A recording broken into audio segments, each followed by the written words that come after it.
খেলাফি যদি থাকে অথবা কোনো মামলা থাকে যে তথ্য গোপন করা হয়েছে যদি এমন থাকে, অথবা সম্পদের তথ্য যদি গোপন থাকে, এই জাতীয় যদি কোনো বিষয় থাকে, এটা যৌক্তিকতা আছে। কিন্তু যে সমস্ত বিষয় সমাধানযোগ্য, যে এই ক্লারিক্যাল মিস্টেক, এগুলো সংশোধনযোগ্য, অতীতেও দেখেছি এগুলো সংশোধন হয়ে যেত, কিন্তু এবার এগুলো বাতিল করা হয়েছে এবং এক্ষেত্রে বৈষম্যও করা হয়েছে। কোনো কোনো ক্যান্ডিডেটের ক্ষেত্রে ছাড় দেওয়া হয়েছে, আবার দেখা গেল আমাদের ক্যান্ডিডেটের ক্ষেত্রে ছাড় দেওয়া হয় নাই। তো এই জন্যে এটা আমরা মনে করি যে এটা অনিয়ম হয়েছে, এগুলো আমরা জানিয়েছি, কথা বলেছি। এখানে প্রায় 1/3 ক্যান্ডিডেট, আপনার পত্রপত্রিকা মিডিয়ায় আপনারাই তো লিখেছেন, প্রায় 28% উপরে ক্যান্ডিডেটের মনোনয়নপত্র বাতিল করা হয়েছে। তো যাই হোক, এবং ওনাদেরকে আমরা বলেছি যে আসলে একটা ক্যান্ডিডেটের মনোনয়নপত্র যখন বাতিল হয়ে যায় তখন ওনার একটা ইমেজ সংকট তৈরি হয় এবং হয়রানি হয়।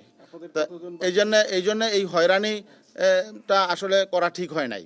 দেখা যাবে অনেকেই হয়তো মনোনয়নপত্র ফিরে পাবে, তাই না? কিন্তু এই যে হয়রানিটা হলো মাঝখানে 2-3টা দিন, এই যে ইমেজ সংকট, এটা বরং মানুষের মধ্যে ব্যাড ইম্প্যাক্ট পড়ে এবং ভোটারদের মধ্যে, এটা কাঙ্ক্ষিত ছিল না।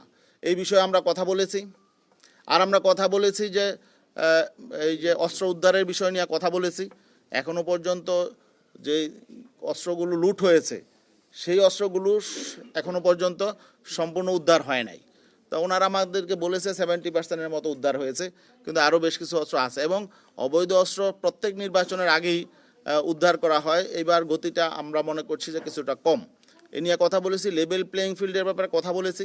আমরা বলেছি যে কোনো রাজনৈতিক দল প্রায়োরিটি পাচ্ছে বিভিন্ন ক্ষেত্রে এবং অনেক 2-1টি রাজনৈতিক দলের প্রধান তারা ভিভিআইপি প্রটোকল পাচ্ছে। এটা জনমনে নিয়ে বিভিন্ন রকম প্রশ্ন আছে এবং এটা লেভেল প্লেয়িং ফিল্ডের জন্য অন্তরায়। এগুলো নিয়েও আমরা কথা বলেছি। আমরা এখানে একটা জরিপ এখন আছে, বিভিন্ন জরিপ কিন্তু প্রকাশ হয়।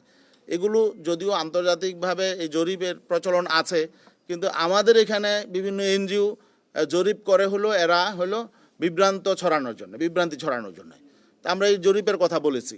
তো এইভাবে এই সমস্ত জরিপগুলো যেগুলো মানুষকে বিভ্রান্ত করে, এগুলোর আসলে কোনো আন্তর্জাতিক স্ট্যান্ডার্ড না মেনেই এবং এরা স্যাম্পলিং কতটুকু করে এগুলো না মেনেই তারা একটা জরিপ রিপোর্ট দিয়ে দেয়, আর আমাদের দেশের মিডিয়াগুলো এটা হুমড়ি খায়।